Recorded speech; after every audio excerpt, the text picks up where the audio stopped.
Thank you for joining us for this quite timely conversation on the future of the Inter-American Development Bank, an incredibly important development institution for Latin America and the Caribbean. I'm Jason Marzek, Senior Director of the Atlantic Council's Adrian Arsh Latin America Center. Now, to follow and comment on today's event on social media, please use the hashtags ProactiveLAC and IDB elections. Today's conversation takes place ahead of the much anticipated IDB presidential election this coming Sunday, which has drawn attention not only in the Americas, but in other parts of the world, including here in Singapore, from where I'm joining virtually. I wish to extend my gratitude to the candidates who graciously agreed to joining this event during an incredibly hectic week. I'm delighted that all 5 of the IDB presidential candidates are here with us virtually today. Dr. Esquivel, Mr. Eseguire, Dr. Goldfan, Ambassador Todesca, and Mr. Johnson. I'm going to go ahead and introduce each one of them. Dr. Gerardo Esquivel, nominated by Mexico, serves as Deputy Governor of the Bank of Mexico. Mr. Nicolás Eseguire, nominated by Chile, has previously served as Finance Minister, Minister Secretary General of the Presidency, and Education Minister in the Government of Chile. Dr. Ilan Goldfan, nominated by Brazil, is the Director of the International Monetary Fund's Western Hemisphere Department and previously served as Governor of the Central Bank of Brazil. Ambassador Cecilia Todesca Bocco, nominated by Argentina, is the Secretary for International Economic Relations and previously worked as Deputy Cabinet Chief of the Government of Argentina. And Mr. Gerard Johnson, nominated by Trinidad and Tobago, is a senior consultant at the Ministry of Finance and Public Service of Jamaica and has previously served as IDB country representative to Guatemala and Haiti. As well, I'd like to thank the IDB, the organization itself, and its extraordinary staff, many of whom are closely following this event. I am proud, I'm extremely proud of the strong institutional relationship that the Adrian Arsh Latin America Center has built with the IDB throughout the years and across different presidencies, as well as the many high-impact partnerships and the collaboration we have jointly developed. And I'm excited about exploring new ways to continue and expand such collaboration in the next 5 years. Now, as we speak, the Latin America Caribbean region stands at a pivotal juncture, teeming with challenges and uncertainties, but also opportunities.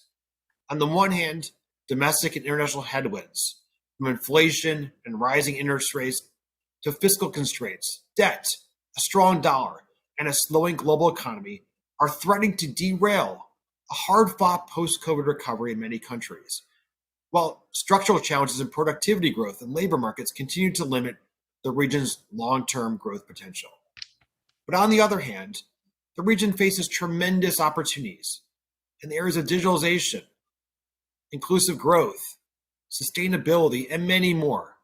Our countries have the potential to not only succeed at the national and regional level, but also globally.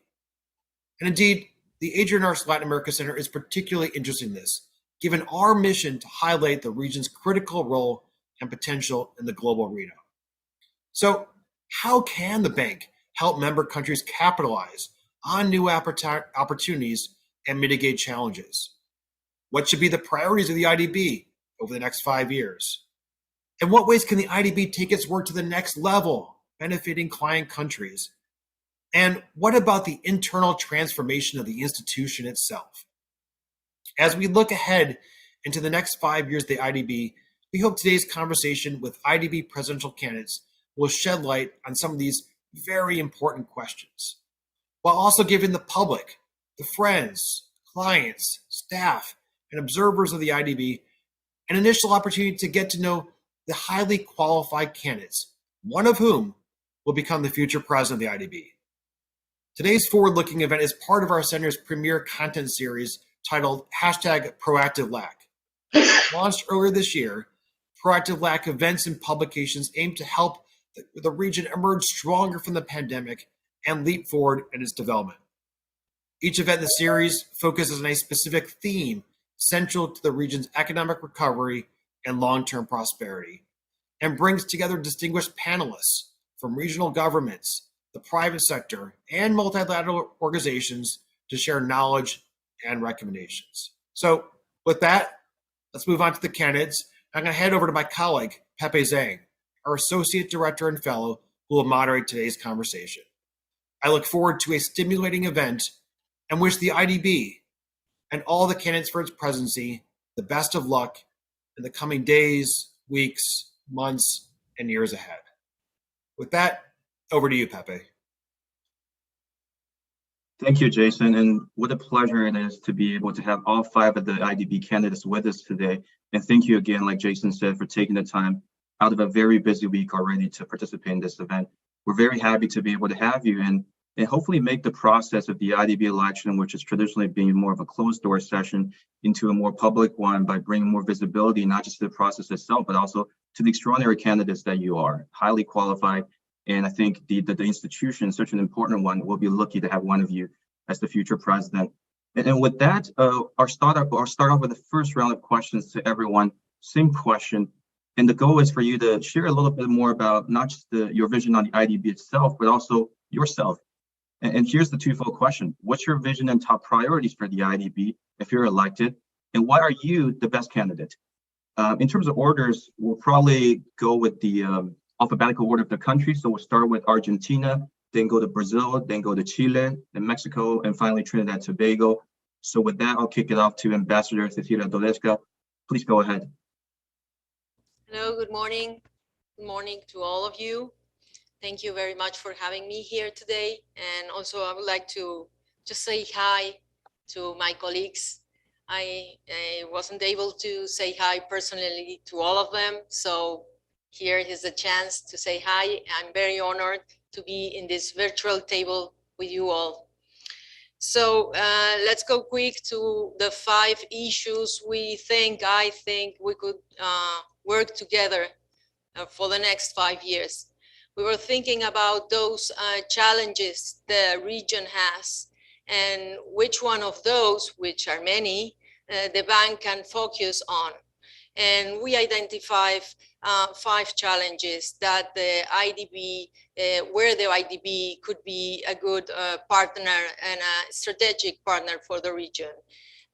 First, productivity gaps, and you all know the region has many of them. It's related with our investment rate, it's related with infrastructure, education, health, connectivity, government capacities, and many other things that are very important in terms of development.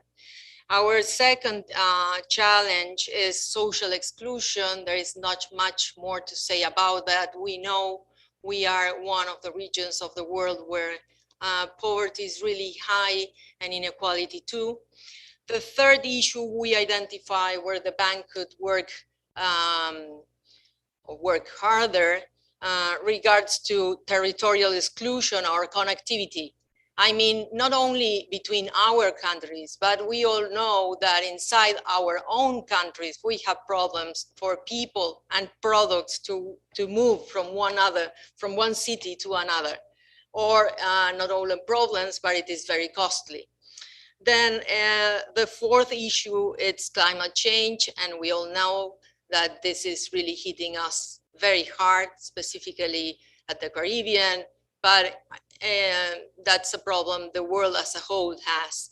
In that sense, it's not only working on new technologies. I was talking with the governors about this, and I think this could be a vector for development. And let me explain a little bit about it.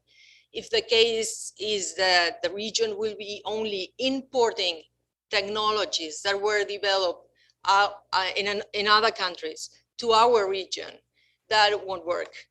And that won't work because we won't have the fiscal space and the external sector strong enough to buy all those new technologies. But at the same time, because we need more jobs here in the region, and because we have the capacities to be part of these new solutions regarding the best way of producing without hitting so hard environment. And finally, I talked a little bit about care economy, and I have to be really fast here, but we all know that for a family to function, there is someone or all of us have some activities inside our families that are very important. And we don't know exactly why, or we do, but it's not something we will discuss here. We have been having all these care activities inside the family, and specifically on the shoulders of women. And that means that women are then not as well prepared as men to compete at the job market.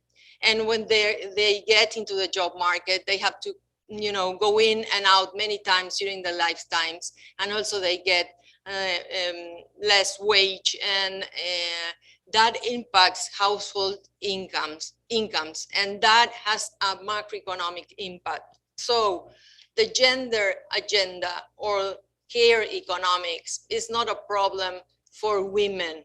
This is a problem for macroeconomics. And that's why I think it is very important that the bank could talk about this issue and also invest in care infrastructure. We can talk about a little bit more about this afterwards. And then the second question was, why are you the best candidate? Why not? Will be my first answer. I mean, I'm a team builder. My whole life, I was a public servant, and I have very high responsibilities designing and implementing policies regarding development.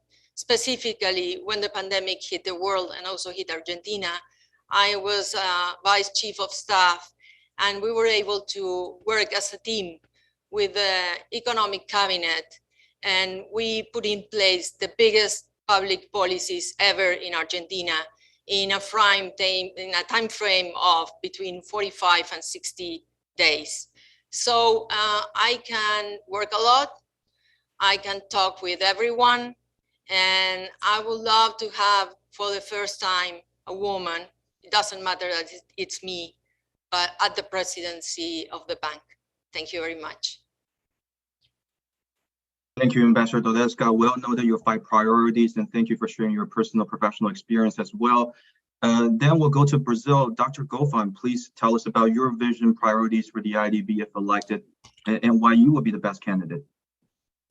So thank you very much. It's an honor to be here, honor to be with the other candidates. I am talking here in personal capacity. I'm on leave from the IMF. And I would like to tell you that my vision is that the IDB should be the most important multilateral institution in the region. And that means that this is the place where members come to look for expertise, for knowledge. It's also a place where there's a vision for the region. And this vision is projected globally so that we have a very clear role for Latin America. And it's also a place, an institution that staff is again motivated, is proud of where they work, and hope is back that we can deliver what we need to deliver by the staff, by management, and under the guidance of the board. In order to do that, we need leadership. We need somebody at the helm where everybody sees as a respected leader. Everybody understands that this leader can do the work. And in this regard, I believe, and answering your question, I believe I have these qualities, in particular, the combination of these qualities. I think you need to know the region deeply, and I have been working with the region all my life, including in the recent past. You need to have managerial experience. I've been twice at the IMF, twice at the Central Bank of Brazil, in private sector, in 2 private institutions. You need to have the perception and deep knowledge of what is the IDB needs for development capacity that it needs. So I think the combination of managerial independence, nonpartisan, international experience, knowing the region, and also being able to understand what the IDB development needs are. Priorities. I will say we have 3 priorities. And I give you 3 because I believe that there's no managerial skills if you cannot prioritize, if you cannot focus. If you have too many priorities, it's because you don't have any priority. So here are my 3. First, poverty. Alleviate poverty. We know that the pandemic has increased poverty, and that's a major issue. It has brought food insecurity. This is an urgent matter that needs to be dealt. And finally, inequality in several dimensions, not only income, but gender, but also ethnicity and other inequalities that have increased since the pandemics. And this is a more structural problem too. Second, climate change. We need to achieve the goals of the Paris Agreement. And I think we need to push through the instruments of the IDB that has been doing it. There is also some envelope of resources that are specified for green financing, 30%. I believe that we need to discuss if this number needs to increase to 35 to 40% under the guidance of the board. But one thing that's important, that it needs to be real financing, not green washing, which is not what we would like to have. Still, in terms of climate change, we need to take care of the countries, including the small and island countries that face natural disaster more frequently than in the past. And here the IDB needs to be more agile, needs to be more focused, needs to understand the problems of the region, needs to adapt the countries with the infrastructure needed to be able to be resilient to these shocks. And also financially, you need to adapt to give insurance, and it's not an easy task to do in the region. And here again, I believe I have the skills, I know the region, I have been dealing with it, and I think I know what are the problems. Finally, the third priority is financing investment in infrastructure, both physical and digital connectivity, and to be able to attract private money in order to complement the public resources of the IDB. So those are the 3 priorities. I could talk more about them in the questions if you have, but I would like to use the last part of my intervention to tell you how we're going to do it. First and foremost, we need to deal with human resources.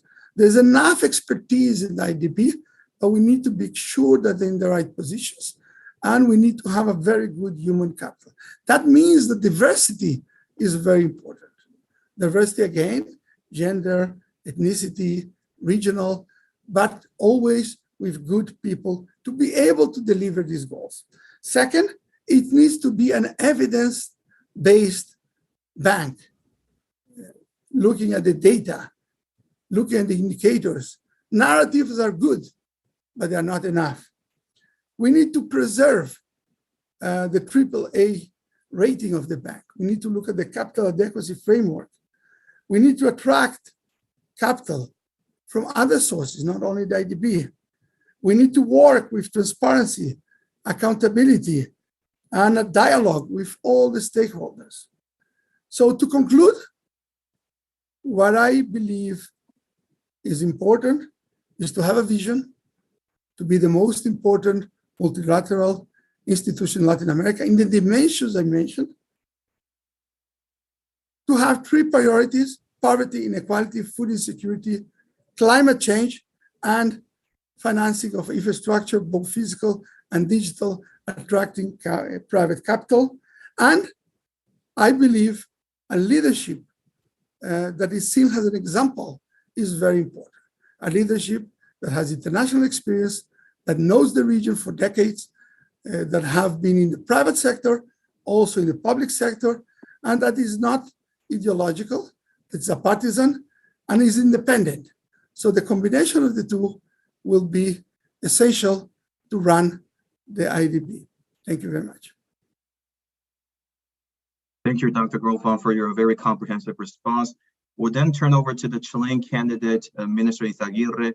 Before we do that, I want to remind our audience that if you have any questions interested in posting to our panelists, please leave those in the Q&A chat on Zoom or on Twitter. We're using the hashtag #ProactiveLAC. If time permits, we'll try to post some of these questions to our candidates. With that, Minister Izaguirre, please go ahead. Well, thank you very much, Pepe, and also Jason for the first remarks, and to the Atlantic Council, of course, and to all my colleagues that are here. When it comes to priorities, I would say that if we begin to list priorities, probably we are going to arrive to a very high degree of agreement between us. So what is important is to understand how those priorities interact with each other and how those priorities are more or less constrained in the situation we are going to face in the region in the years to come. Why I'm saying that? Because I can summarize my priorities as achieving sustainable growth. And that is very overarching because growth is absolutely necessary. Our GDP per capita in the region is less than 30% of what's in advanced countries, so it is obvious that we need growth. But when I am talking about sustainable growth, it's a very encompassing concept because it means that we have to be fully respectful with nature and prevent global warming, but also something that I have been a passion in my life, that is inclusive growth.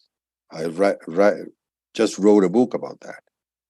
If you go to the origins of Latin America, and if you compare that with Europe or North America or Australia or New Zealand, for that matter, what you see is that our big shortcoming is precisely inclusion. Lots of discrimination between rich and poor, gender discrimination, discrimination of indigenous people, discrimination of diversity in general. So when not everybody has the possibility to do their best according to our talents and vocations, the country itself stagnates. Having said that, and being very mindful that inclusive growth or sustainable growth is a very overarching concept, I would like to warn you that what is critical at this point is to come to an agreement in terms of what are going to be the more important challenges in the near future, given the very difficult environment we're facing now. Historically, we have been sort of mistaking just to sketch this, to follow or to fall in what is called error type 1 or error type 2. Error type 1 would be that when you have a full-blown crisis or a situation that Jason described at the beginning with short-term shortcomings and long-term shortcomings, that you put all your resources or all your imagination in the short term, or that you put everything in the long term. When the debt crisis hit us in 1982 or the Asian crisis, we clearly failed to see that more short-term countercyclicality and help was needed. And the consequence of a full-blown crisis and recession in long-term growth is very, very important. Education, gender equality, health, human capital, productivity begins to go down, and it takes years and years to recover. But also, if we only look at the short term, we may end up being structurally as lagged as before and more indebted. In the last, for instance, COVID crisis, there were some authors that were warning, like Summers and Blanchard, that maybe the extent of countercyclicality was a bit excessive in some parts. And we wrote, some ex-minister of finance, that in our case, Chile, it was also the case. Too much countercyclicality. So the crucial thing is how to balance that. And the balancing is not just technical, it's very political, because we have a very diverse membership. And the priorities that are going to be in the top of the list for some members are not going to be the same ones as others. So as I was saying yesterday in a number of fora, what is critical for the IDB now is to provide a leadership that has got a very clear endpoint, but that has the ability to work and arrive to consensus within a very diverse membership. So I'm moving now to what we may put on the table. I wouldn't like to say why I am the best candidate. I don't like that way to put it. I would like to say, why do we are a good candidacy? Well, after a number of years working very technical stuff, including as the chief economist of the central bank, and many years in the International Monetary Fund, and my first tenure as Minister of Finance that lasted 6 years, I moved increasingly towards understanding the importance of consensus building and understanding political economy and understanding how you can work together with parties that at first look to each other as rivalries or even enemies.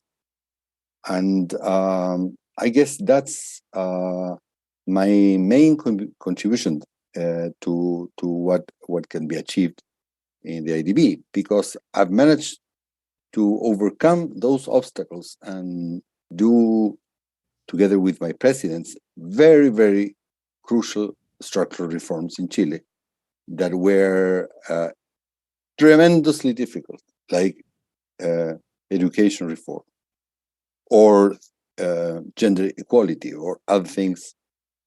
To be rounding, in my experience, there is, if I have to tell you one conclusion, is that openness towards diversity of points of view that are legitimate, but also openness to the tremendous contribution you receive from your collaborators are of the essence of success. As I was saying some days ago, I was privileged to have as collaborators many now afterwards, Minister of Finance, ministers of gender equality, ministers of foreign relations, and had not been with them, I wouldn't have been able to do what I did. So I'm just saying that personal example to say that all my efforts, if I become selected, would be to have the better possible relations with staff. I am also conscious that the president is like the CEO of the institution, but the true governing body is the board. So you have to have relations, not just a passive listener to the board, an active listener that may reach consensus. But you have to work with the board and you have to work with the staff. Otherwise, you won't be there. Finally, by high quality staff, I don't mean just titles or papers that are very important, by the way, but also diversity. Because as they say, everything depends on the eye of the beholder. And I don't think that the way a citizen of Barbados or Trinidad and Tobago or Canada or Argentina will look at the world the same way. It's natural. So good stuff means also diverse stuff, including, of course, gender diversity. Thank you. Thank you, Minister Izaguirre. We'll pass on to the candidate nominated by Mexico, Dr. Esquivel, and then we'll go to you, Mr. Johnson. And the question was, what's your vision and priorities for the IDB if elected, and why would you be the best candidate? Dr. Esquivel. Thank you. Thank you very much for the invitation. Thank you very much, the Atlantic Council, for organizing this event. I think it is important for the audience to listen to the candidates, and I'm glad as well that today we are the 5 candidates in the process, and I say hi to all of them. And I'm glad it's an honor to participate with such a distinguished group of candidates. And try to respond to the questions in the 5 minutes that we were allocated.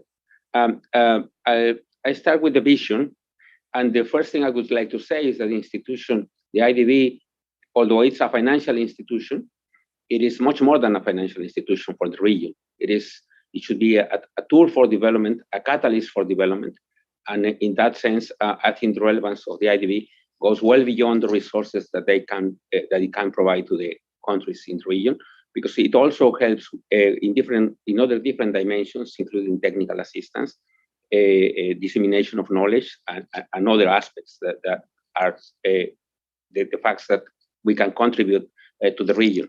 Now, in terms of the vision, I think the vision is not just a list of topics that we should be addressing.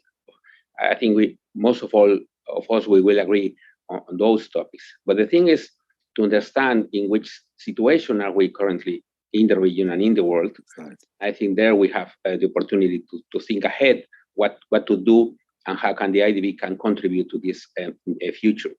The situation is such that after the pandemics and after the invasion in Ukraine, we have a very complex world, a situation in which the pandemics significantly affected the economies of the region in particular, and with significant learning losses for the children, which will have an impact in future incomes when these children go ahead and incorporate into the labor market, with scarring effects, which many times take a number of years to be solved, with all disproportionately negative effects, particularly on women, because as Cecilia was mentioning, women took care during the pandemic of children that were confined in their homes because they couldn't go to schools. Women are retiring from the labor market for different reasons, including the fact that they are taking care of the elderly, of those with long COVID, and for different reasons.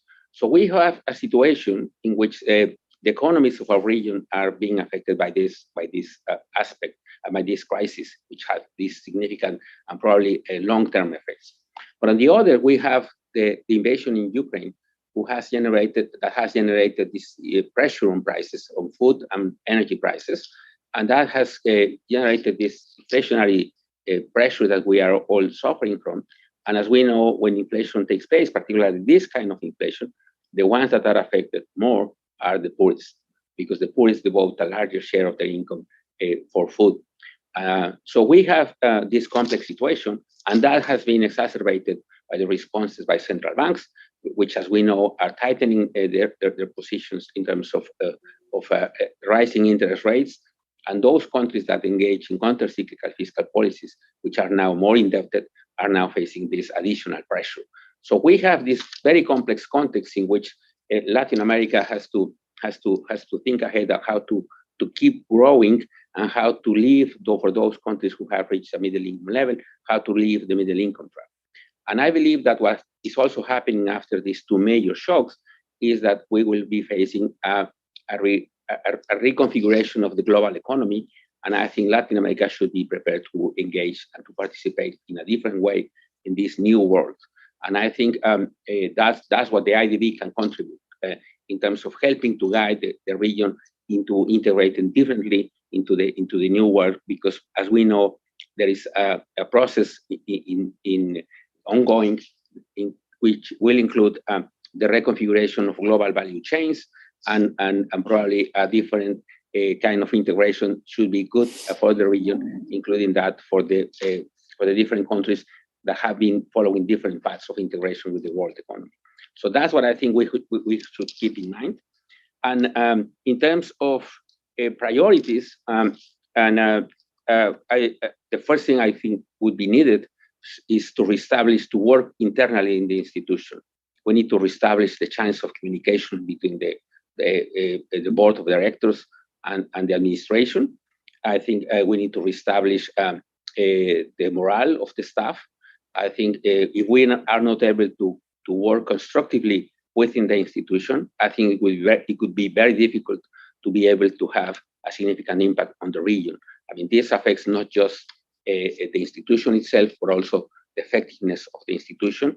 And therefore, I think we need to work more in this dimension to promote dialogue, consensus, and all of that with tolerance and respect for the different perspectives that, of course, we have within the institution.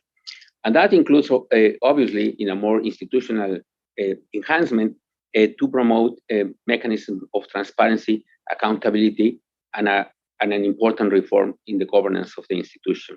I think that's what we need to do, while at the same time keeping or enhancing the flexibility of the institution. The institution, as we know, addresses the needs of very heterogeneous countries in the region with very different levels of development, very different paths of integration, very different requirements.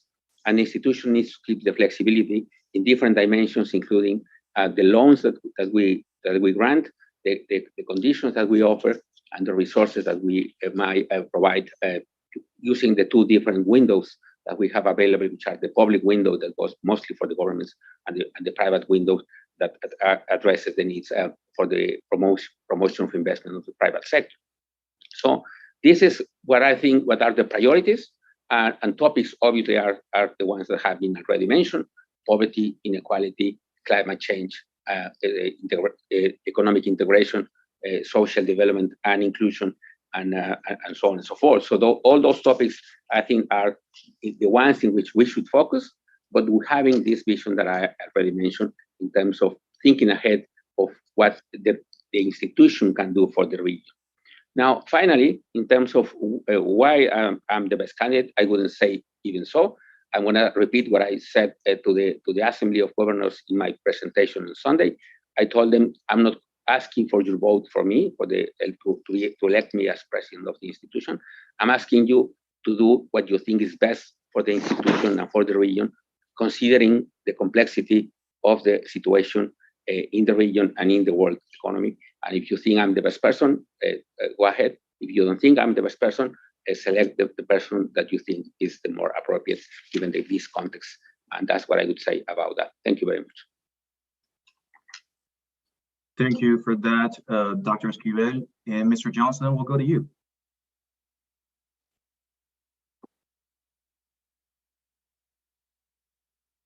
Thank you very much. Good morning, colleagues, competitors. Nice to see everybody. In the time I'm allotted, I'll try and be as short as I can so that there's room to actually have a dialogue and to maybe field some of the questions. The other candidates have spoken about the crisis. I would like to repeat one aspect of it, because I agree with what they said fully about the importance of it, the fact that it started already, and we don't know how long it will last. We heard about the scarring that can hurt the most vulnerable, that is hurting the most vulnerable. People who don't have a cushion. So that means if you lose your job, if you have an accident, then you have a cushion, a very thin one. Well, here we are 2 years into this crisis, starting with COVID, and the cushions are getting used up if they aren't used up already. So it's an urgent situation. It's an urgent situation that finds the IDB not ready. The IDB has been incredibly important in the region. It's moved the needle, but it finds itself right now with the need, as they say, physician, heal thyself. with the need to refocus, to define which way is north, and to define the internal relationships. President Iglesias said that the bank goes down the elevator at the end of the day. So, and I believe that. It's all about the people. It's all about the people. And if the people are not clear, if they're confused, if they're waiting for the new rules, then the IDB is on hold. The IDB cannot be on hold. What's extremely important is those issues of governance, internal governance. How will the president interact with the board? How will the board interact with the administration? Those are fundamental issues. The old bank, its shelf life expired. So we are now in a situation where a new set of relationships has to be established. That can be done by coming up with rules for every situation that you can think of, rules that will prevent the destabilization of the institution. I would say that it's important to find that balance between the rules and those spaces, those undefined spaces that allow a complex cooperative like this to function. An institution that's based on consensus, there have to be spaces that aren't fully ruled with full set of rules and norms. So somewhere between the two, I think, lies the sweet spot. So, but the basic message is the time that it takes to define those new rules of the game has to be short. The IDB has been described as more than a bank. And more than a bank, what that means is that when a member country is facing a crisis, be it fiscal, a shock that is a natural disaster, it could even be conflict. The IDB, unlike a commercial bank, goes towards the client, while a commercial bank would become more conservative.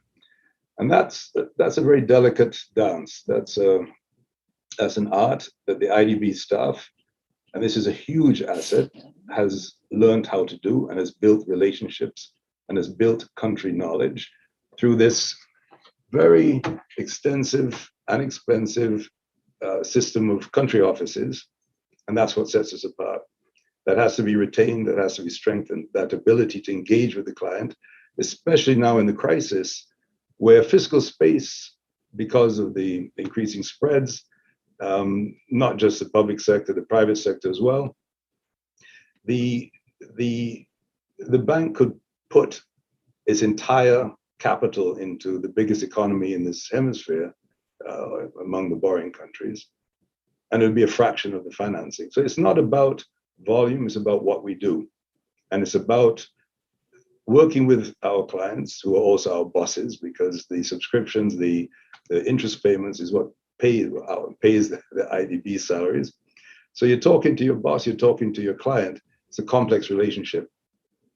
Very important. The other thing is private companies have discovered, and it's business 101, that if you don't diversify your markets, if you don't diversify your financing sources, no, diversification gives companies the stability and the impetus to grow.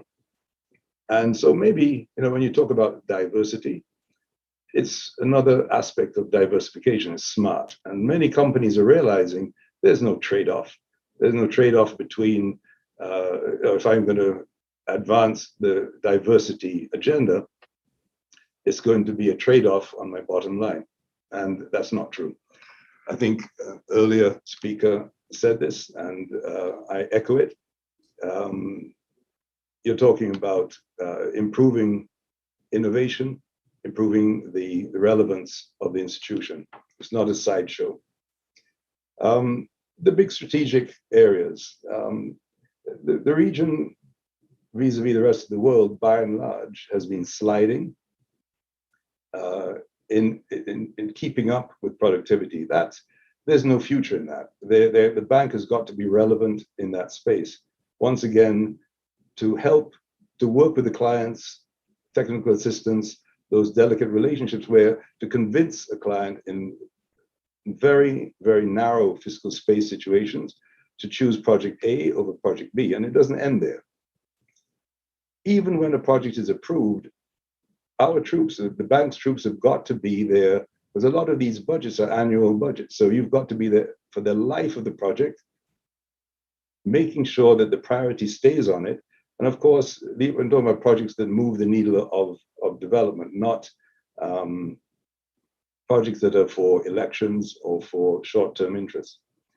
Climate change, my hero, Mia, the Barbados agenda, assisted by Avinash Prasad.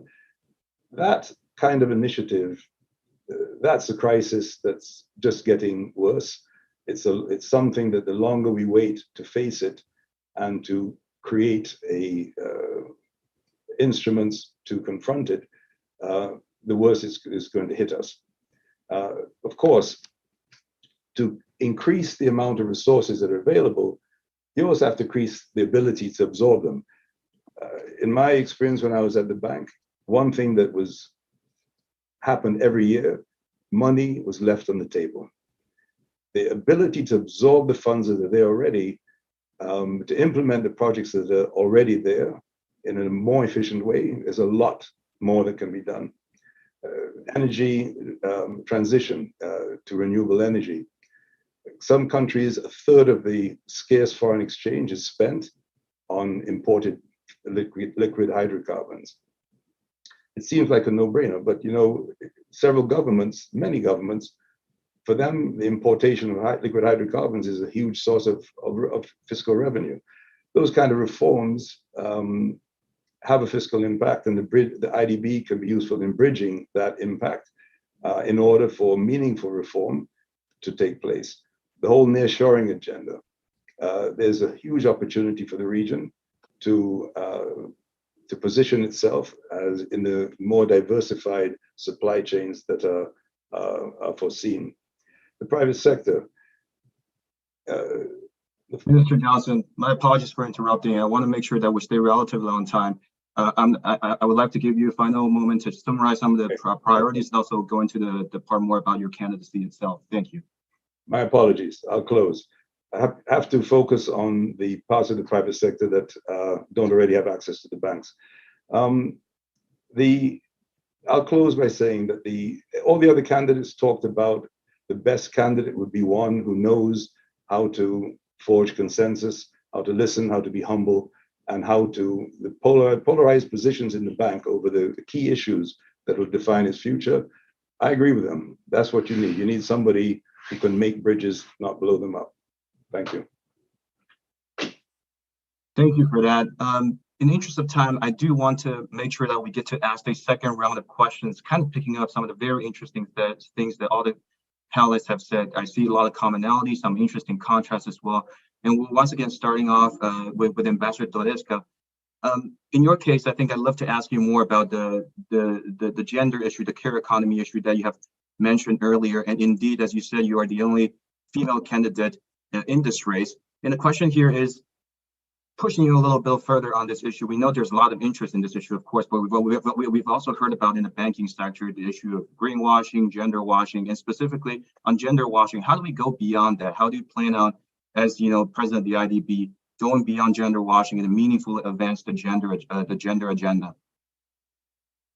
Yes, you need to take action, and that's what I think this female candidate here is an action. Take action, put women where they should be. This is on the one hand. On the other hand, I think I'm not concerned about gender washing, actually. I'm not concerned about it, because I think we all know the problems are there. And also I think that if we work together and let's say in care economy, that's not an agenda that should be put forward only for women, by women. I mean, actually, all my colleagues here mentioned this issue, and they are absolutely, sure this is something we have to work on. And so we have to decide. We have to be, open. We have to shake things a little bit, and we have to take some risks in order to go for diversity. And so I'm not concerned about gender washing. Perhaps you start washing and then you realize you can do better if you combine this gender agenda, and then you will have impacts on macroeconomics, and that is and you will have also good results in terms of development. So that will be my answer. And I want to be really short because I have all my colleagues here that have to go through their second question too. Thank you. And thank you so much, Ambassador Odalisca. I do encourage, please, the panelists to be concise in this quick response in the second round. And we'll go to Brazil. Dr. Govan, you mentioned earlier about the importance of being non-political, non-ideological, and I think quite a few folks in the room talked about consensus building. But we also wanted to look at what's happening in the world, and I think something that we've been hearing quite a lot about is Brasilia and the extent of Brazilia's support for your candidacy. So hate to put you on the spot here. From your perspective as the Brazilian candidate, what is happening? Thank you for your question. I can assure you that everybody I talked in Brazil support me. And I can assure you there's nobody in Brazil that has any objection to my candidacy. Just let me be very clear about that. And I can give you a very interesting analogy. We're gonna have the Soccer World Cup, and Latin America, Caribbean loves soccer. And the coach decides who are the players. 99% of the people understand that those are the players. But there's always 1% that says, well, I want my player from my team. But I can assure you, when the World Cup starts, all Brazilians will root for their team. And one thing that is important, and that sends me to your question, it is important that the candidate is independent, because the president will be the president not of your country. The president will be the president of the whole region. It will be the president of the diverse region. It will be the president of the large countries, but the small ones and the island ones. It will be the president of the South, the Central America, the Caribbean, the North America. It will be the president for everybody. And that means that it is essential to be independent and to look at the whole region to lead. Thank you. Thank you, Dr. Govan. And we'll go to Chile in this case. And here, what I'm thinking here is that Minister Izaguirre, you've had a very varied experience interacting, working in, and also with multilateral organizations, as part of management, as part of staff, as client. So continuing along this line of questioning I've been doing, which is putting everyone on the spot and pushing you a little further, can I ask you, what would you characterize as the IDB's biggest disadvantage? And we talked also a little bit about this healthy competition among multilaterals. How would you elevate the IDB in this context of healthy competition? And please be concise, as I ask for all the other candidates as well. Thank you so much. Well, thank you, Pepe. Well, the disadvantage is pretty straightforward. If we are going to confront, I hope not, a full-blown international crisis, the firepower of the IMF is immensely bigger than the power of the IDB. But I don't think any one of us would pretend that the IDB would be the first counter-cyclical weapon of the region. So I prefer to put it the other way around. What is different in the IDB to other multilateral organizations? Well, I remember I was part of a team in the IMF when I was the head of the Western Hemisphere department, and we recommended whether or not to move our upper management to the field, and the conclusion was not. Well, the IDB has done that, and important part of the upper management, especially in the country vice presidency, is in the field. That speaks a lot about the differences. What the IDB has, together with its brilliant staff, as a particular wealth, is the knowledge at the ground level, even regions within countries. So for smaller countries, project financing could be also macroeconomic financing because it's an amount of money that for them is big, for some others not. So the specificities of the IDB for me are irreplaceable. And I agree very much with Ilan when he said that we should put again the IDB as the main multilateral bank for the region. Thank you, Minister Itaguirre. Turning over to Mexico in this case, and finally we'll wrap up with Mr. Johnson. And Mr. Johnson, I do want to make sure that at the end you can have a little bit extra time to wrap up some potential thoughts you may not have been able to finish in the previous round. But in this case, Dr. Esquivel, something that we've been thinking about, I think, also following along my previous line of thinking, you've had a tremendous, extraordinary career as an economist in academia, playing the technical role, but we know that the IDB presidency obviously requires a lot of that, but also additional responsibilities. So tell us a little bit how you envision leveraging, adapting, and translating the more academic technical experience into this presidency role. So thanks for the question, Pepe. And what I would say about the how can I use my previous experience in the job, the most important dimension, I think, is the fact that since I have been studying and analyzing different dimensions of development, including issues like poverty, inequality, migration, trade integration, and so on, I think I have a very comprehensive view of these issues. I mean, I have a broad developmental perspective on this issue. And I think that's what has to be bring into the discussion. I mean, the IDB has development not just on its name, but it was also on its foundations, with the idea of promoting social development and economic integration.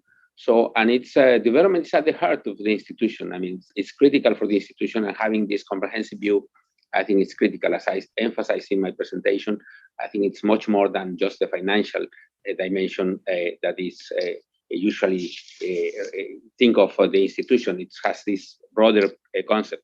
Now, the other thing I did in my previous experience was an evaluator of different social programs, and I think evaluating what the bank does or has done, it's critical. I think in order to be more effective, we have to be able to say how effective as the institution being in terms of affecting the lives of the people, how effective are the projects that we are financing. And I would put a lot of weight in terms of increasing the role of evaluation in order to assess how are we doing.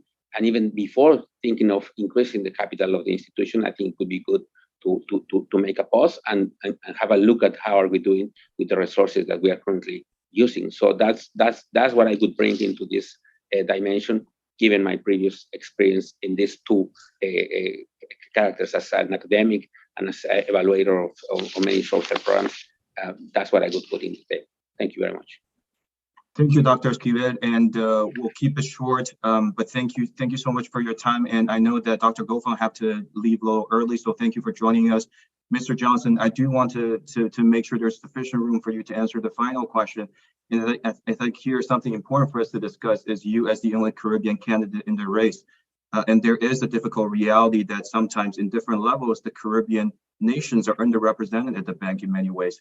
So I wanted to ask you, how would you grapple with that reality? How would you maybe perhaps improve or change that? And with the caveat that, at the bank, and I think outside, when we talk about Latin America and the Caribbean, oftentimes, sadly, Caribbean almost seems like a footnote and sometimes completely forgotten. And this is actually one of the reasons that we at the Atlantic Council within the Adrian Arch Latin America Center have created the only Caribbean initiative in Washington to elevate the profile of the Caribbean nation. So very curious about your response, and feel free to also wrap up some unfinished thoughts on your first round of questions. Thank you very much, Pepe. Well, there's a joke about what LAC stands for. Some people say it's Latin American countries. But, you know, it is important what you're saying. And I'd say three things. One, the presence of Caribbean nationals at the strategic level or the strategic decision-making levels of the bank, that's important. It's important. I think we have something to offer. I think there's a contribution to be made. There are experiences that we've had, and you've seen that we punch above our weight. Look at Mia Motley, Barbados, but providing an incredible contribution to the public, the global public good. The second thing I'll say is that in the Caribbean, the IDB, what sets it apart is we can't compete with lenders, with financing sources that can turn a project around in 2 months, because they're just looking at a project, at an engineering design, not at the governance structure around it. What the Caribbean needs, as you know, the way the IDB is structured, that quality of project design, we have world-class specialists in technical areas. The difficulty is attracting them. The incentive structure in the bank is that if you do the big complex projects in the big countries, you get promoted. If you do a little project in a little forgotten place, it's not going to beep on the radar. So I think that's something that something can be done about. There was a time in the Caribbean one year where we were 10% of the bank. So imagine countries where the name of the country is written into the ocean because on the map the country isn't big enough to write the name on the inside. But imagine one year being 10% of the bank. That was incredible. But you know what? It's an outlying point, because say that the next year it happened again. Well, it would be a terrible bottleneck that it's not sustainable. What has to be worked on is absorptive capacity, and that's not just for the Caribbean. I think for the smaller countries of the bank, where you've got small countries and micro countries.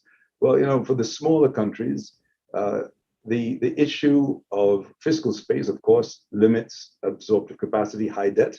That's why fiscal discipline is so important, but also institutional capacity. The IDB has safeguards, and it has to keep them. It's not a matter of going back to El Banco Amigo, the friendly bank.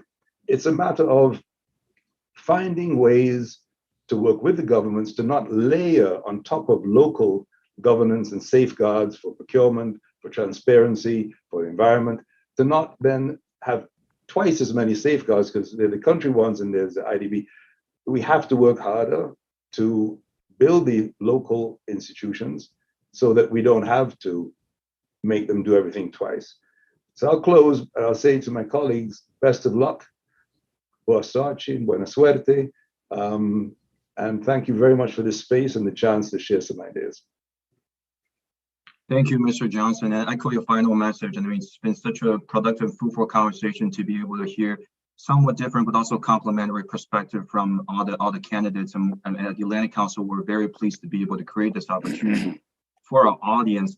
And really, there is a lot of shared agenda, shared priorities from what we've heard. So we thank you so much for taking the time to do this event, and certainly count on us, count on the Atlantic Council as your help, as your support going forward.